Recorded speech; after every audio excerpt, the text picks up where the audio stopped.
Cher Monsieur le Président, nous nous sommes concertés entre ministres et nous avons quelques suggestions concernant les troupes en Ukraine. Monsieur le Président, je le répète, concernant l'envoi de troupes en Ukraine, dans un premier temps, il est avéré que sur le territoire, nous comptons 200 000 militaires et 22 000 braves et vigoureux réservistes, soit un total de 222 000 soldats. Chiffre impressionnant pour un pays de notre superficie, mais un peu faiblard tout de même face aux 1 300 000 soldats en Russie. N'est-ce pas? Aussi, vous avez bien fait de prévenir les Français que vous envisagiez qu'ils soient obligés à un moment donné d'être appelés à aller aider les Ukrainiens. Seulement, Monsieur le Président, d'après nos études et nombreuses analyses des réseaux sociaux, révélateurs de notre société dépravée, nous sommes très inquiets. En effet, nous avons constaté que 20% des Instagrammeurs, YouTubeurs, Facebookers masculins, du moins non-binaires, possédant un pénis depuis la naissance, font des vidéos tuto maquillage, épilation, dansent parfois avec des talons, ou d'autres avec un langage et des gestes très efféminés, font des guidances, des voyances, sont humoristes, vous savez, un peu comme Jarry. Oui, le genre de personne à qui tu files une Kalachnikov, il voit plus un plug anal plutôt qu'une arme létale. Alors ils sont tous très professionnels, très sympathiques. Les soldats leur donnent la trique. Ils sont marrants, mais certainement pas les combattants. 20 autres % de ces dirigeants, de ces dites gens, n'ont en vérité de cran que derrière un écran. Sur leur clavier, à clasher, à baver, à insulter, à dénigrer, mais en réalité, s'il y a bagarre, ils se barrent. Prenons par exemple Jamel, humoriste. Je vais pas dire le nom de famille, mais tu vois de qui je parle. Non, déjà, il faut 2 bras pour tirer, c'est compliqué. On peut lui filer un couteau ou un javelot. Oui, Monsieur le Président, ça ferait une jolie promo pour les Jeux paralympiques. Non, Monsieur le Président, bien entendu, mais l'intégrité est recherchée, vous le savez, et on voit comment ça s'est passé avec Monsieur Jamel, le 17 janvier 90, l'ami de Monsieur D, selon les parents de son ami, a été poussé sur les rails d'un train. Tout cela n'est pas avéré. Ça n'a pas été jugé, pas d'affirmation, pas de confirmation que Monsieur D l'ait poussé. Mais dans le doute, cet état d'esprit n'est pas recherché pour créer une armée unifiée. Un autre exemple, Monsieur le Président, oui, nous avons observé l'humoriste Redouane, pareil, dont je ne citerai pas le nom de famille, très fort, très trash. Ces sketchs, non, ce sont pas vraiment des sketchs. Non, parce que pour appeler ça un sketch, en définitif, il y a un travail quand même, un travail d'écriture qu'il ne réalise pas. C'est stand-up, appelons ça comme ça, se compose donc d'1h30 d'insultes de personnes qui sont dans le public. Oui. Il prend le premier rang, par exemple. Oh, toi, comme t'y es gros. Eh, cousine, éteins ton portable, je vais t'enculer. Oh, comme t'y es chauve, on dirait une couille. Va te faire enculer. Monsieur le Président, nous incluons donc dans nos calculs également les personnes qui, en conscience, payent 50 € pour aller se faire insulter, un comportement un peu sadomasochiste, voire moyenâgeux, qui nous rappelle les gueux assistant sourire béant à la pendaison des gentils gens. Oui, Monsieur le Président, Redouane a l'air très viril, mais dans la saison 4 de LOL, présentée par Philippe Lachaud, nous y avons vu un tout autre personnage. Un ours protecteur et inoffensif. D'ailleurs, un psychologue que nous avons consulté nous a rendu son rapport à son sujet et je vous lis ces quelques lignes, Monsieur le Président. Monsieur X, dont la vidéo m'a été fournie, n'a effectivement vraiment pas de caractère. Je soupçonne un comportement sur scène inapproprié en réponse à son propre reflet dans le miroir, lui-même assez grassouillé avec des poils de cul gominés en guise de capillarité. Sa frustration personnelle se transforme sur scène par un langage très violent. Monsieur le Président, beaucoup trop instable psychologiquement, cette guimauve enrobée de chocolat n'est pas prête pour le combat.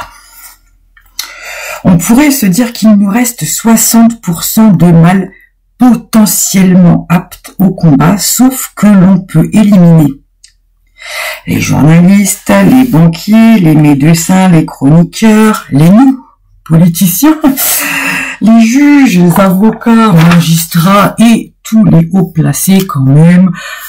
Il faut des gens pour guérir, pour mentir, pour divertir, pour diviser, pour détester la Russie, pour accepter les restrictions, créer des divisions, manipuler l'opinion. Puis un médecin, ça sait déjà pas écrire correctement une ordonnance. Non, s'ils utilisent une arme comme ils manipulent un stylo, je te laisse imaginer le scénario. Nous sommes donc à 50%. Et on ne peut également pas se permettre d'envoyer ceux qui nous font manger. Les agriculteurs sont déjà pas très contents en ce moment. On ne peut pas, Monsieur le Président. Il y a également sur les réseaux ce mouvement grandissant de nouveaux guérisseurs. Certains ont été emprisonnés, mais on peut pas tous les foutre sous les barreaux. Des nouveaux guérisseurs, de gourous priant Gaïa, vêtus de vêtements hippies, portant des bijoux en pierre naturelle. Ceux-là ne se battront pas. Non, ils ne se battront pas. Et même s'ils avaient des capacités à la Doctor Strange, ils s'en serviraient contre nous, Monseigneur Macron. Ce n'est pas terminé, malheureusement, Monsieur le Président. La majorité des 18-25 ans, à part avoir tué par milliers des PNJ sur GTA, il semblerait que cette tranche d'âge ne sache pas faire leur lacet, lancer une machine à laver, mettre un rouleau de papier toilette vide à la poubelle, pire encore, couper leur viande tout seul comme des grands. On ne peut décemment pas leur demander d'abattre des gens si ce n'est pas virtuellement. Les plus de 50 ans posent problème également. La plupart sont des gilets jaunes, pas contents du gouvernement, de l'âge de départ à la retraite, de l'inflation. Ils n'arrivent plus à vivre décemment en couple, alors qu'ils s'en sortaient il y a 20 ans avec 4 enfants à charge. Ça ne va pas être possible de les enfumer encore une fois, vous le comprenez. On a aussi les racailles trop nombreuses. Oui, comment, Monsieur le Président, vous dites qu'on parle de musulmans? Non, pas du tout, Monsieur le Président. La plupart se prétendent être musulmans. En vérité, ils desservent plutôt cette religion, font honte à l'islam ainsi qu'à leur famille. J'arrête 2 secondes, anecdote, parce que là tu vas me dire de quoi tu parles. Écoute, j'ai participé à un mariage rebeu sans alcool, parce que musulman sans alcool, ok. Arrive un moment dans la soirée, tu vois que tous les jeunes ils sont complètement pétés, quoi. Tu te demandes ce qui s'est passé parce que vraiment il n'y a pas d'alcool. Et puis en fait tu te rends compte qu'ils vont au sous-sol dans le garage, ils ont planqué des bouteilles de vodka, whisky, coca, machin et tout dans le coffre des bagnoles et que je fume une clope. Ouais, puis en fait, hop, ils arrivaient complètement pétés. J'en ai une autre aussi, oui, parce que moi, quand j'étais au collège, j'avais des camarades musulmanes, qui étaient vierges, oui, de la chatounette, mais buccalement et analement parlant, il y avait des kilomètres de tub qui étaient passés dedans. Bref, je reviens. Qui font donc honte à l'islam et à leur famille. Comment évolue une racaille? C'est un peu comme chez nous, Monsieur le Président, chez les francs-maçons. Il y a des paliers à respecter. Maternelle, insulter les profs. Primaire, commencer à battre ses camarades et sa maman. Collège, tuer les profs qu'on a insultés des années plus tôt. Violenter et ou violer seul, mais c'est plus facile en bande organisée. On a plus de courage. Commencer à dealer dans les cages d'escalier. Ensuite, lycée. Bon, pas pour tous, parce que certains n'iront pas. Mais on va dire étape 15-18 ans, s'infiltrer dans les manifestations pour voler, piller, casser, caillasser aussi les policiers, les pompiers. Si possible, une première condamnation avec un peu de chance, première zonzon, pour être upgradé au sein de la cité et finir à 40 ans au cimetière. Ben oui, soit via une overdose, une fusillade, une altercation avec la police, une bagarre entre quartiers, bref. Ils peuvent aussi finir parents, enfin, procréateurs, parce que être parent, ça demande un engagement. Un menu pourcentage va percer, dans le ciné, genre Omar Sy, mais ce n'est pas sur une choré de Kool and the Gang, même bien exécutée, qu'on est apte à tuer. Certains vont devenir rappeurs, avec des paroles, des textes très profonds, très engagés. Citons un exemple. Nique ta mère sur la canebière, nique tes morts sur le vieux port. Deuxième exemple. Bella, j'aimerais être la chaise sur laquelle elle s'assoit. Traduction, j'aimerais que mon troisième bras titille gentiment ton interstice fessier. Troisième exemple, si tu me vois enculer ta dinde, ne crois pas que je fête Noël. Question pour Booba. J'aimerais comprendre cette métaphore. Alors, sodomiser une dinde, est-ce que pour toi c'est plutôt de la zoophilie ou de la nécrophilie animale? Ou juste t'as voulu montrer ta christianophobie? Autre exemple, niquer leur mort le jour de l'enterrement de ces porcs, je serais assis dans le carré d'or. C'est fin, c'est très fin, ça se mange sans fin. Autre exemple, c'est une meuf d'Insta, on flic des dégâts, elle aime MBK, elle connaît tous les gars, tu vas tomber dans le panneau pour la taper, je dis pas non, elle fera moins la maline, sa grosse tête sous mes talons. Weshden, inspiré du dictionnaire d'Aya Nakamura. D'autres, alléluia, s'en sortiront parce qu'il n'y a pas de secret, ils auront reçu une éducation et quelques coups de pied dans le fion. Mais Monsieur le Président, ils ne voudront pas pour autant servir l'armée de l'OTAN. Reste 30%, Monsieur le Président, d'hommes virils, de bonhommes, quelles que soient d'ailleurs leurs origines, leur couleur, leur religion. Et là, j'entends déjà le commentaire de Jean-Mila Queen, Instagrammeur. Quoi? Alors parce que je danse avec des talons, je suis pas un vrai mec? Non. Encore une... Quoi? Tu me dis? Tu es qui? Quoi? Ismaël Makeup? Alors moi, je mets du vernis, je fais des gommages au kiwi, je suis pas un viril. Bah non. Qu'on s'entende bien là, tu fais ce que tu veux, mettre du maquillage, des pyjamas licornes, te lisser les cheveux, t'épiler les couilles au fil à l'ancienne, t'es plus proche de la Reine des Neiges que de Vercingétorix. Do you what you want? Do what you want, but you are not viril. Faut être honnête, je suis plus viril que Bilal Hassan. Valérie Damido est plus viril que Paul Mirabel. Et puis, imagine-toi un combat de catch entre Marine Le Pen et Éric Zemmour, sur qui tu paries?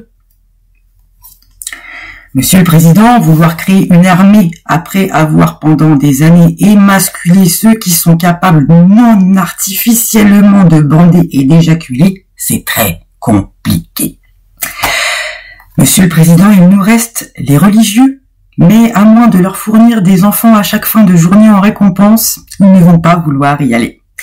On a pensé aux sportifs et on a posé la question en en amont à Kylian Mbappé, mais sa réponse est sans équivoque. Courir comme un teubé derrière un ballon en gagnant des millions ou mourir au front pour Macron, sa réponse est évidemment non.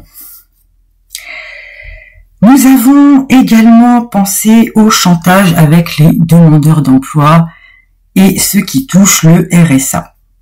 Ils pourraient en effet recevoir leur pognon contre une mission, là en l'occurrence, partir en guerre. Mais d'après un sondage de Pôle emploi, on éradiquerait le chômage. Oui, en effet. Ils ont posé plusieurs questions aux nombreux abonnés. Question numéro 1, combattre la Russie ou 1300 € en taffant chez Jiffy.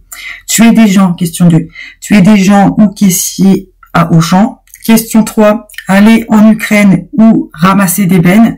Question 4, taffer sur un chantier ou se faire buter. Tous iraient finalement travailler.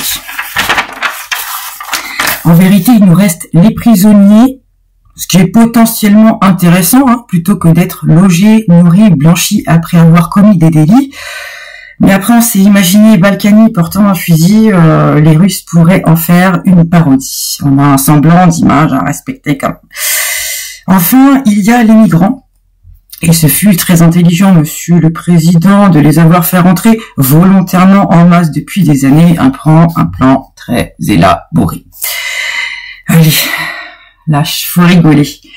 Puis si vraiment t'es appelé à y aller, parce qu'une amende de 500 000 € te pend au nez, prépare une tente, une radio, un drapeau blanc, faites-vous un petit campement bien planqué dans une forêt, au moins vous aurez la possibilité, vous, de voyager, parce que ceux qui seront restés là feront face au virus X, prévu depuis des années par nos dirigeants, qui va soit nous décimer, soit nous priver de nos libertés mode Covid puissance 10.